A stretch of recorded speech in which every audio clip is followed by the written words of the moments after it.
بسم اللہ الرحمن الرحیم۔ حضرت شیخ فرید الدین عطار رحمۃ اللہ علیہ۔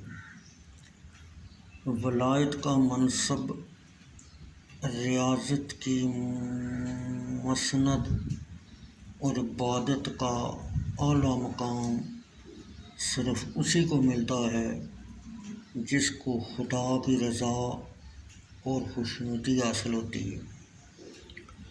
در بخشش ہر وقت کھلا رہتا ہے، جو چاہے آئے اور اپنے لیے سامان آخرت حاصل کرے۔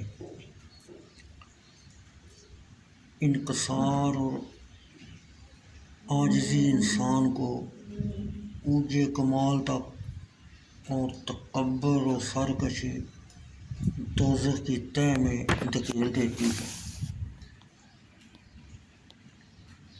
بھوکے کے پاس شیطان نہیں آتا اور سحری تمام آفتوں کی جڑ ہے۔ جب تک نفس مردہ نہ ہو دل زندہ نہیں ہو سکتا۔ عورت کی ناقص العقلی اور مکاری سے ڈرو، ورنہ سخت ترین آزمائش میں مبتلا ہو جاؤ گے۔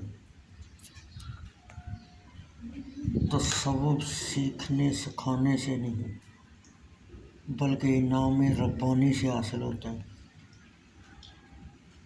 جب حقیقت پرستی کا ذوق دل میں پیدا ہو جاتا ہے تو ہر چیز میں حقیقت کی تلاش ہوتی ہے اور وہی چیز محبوب ہوتی ہے جو حقیقی ہو۔ سالک کی راہ سلوک میں 7 وادیاں ہوتی ہیں۔ پہلی وادی طلب و جستجو،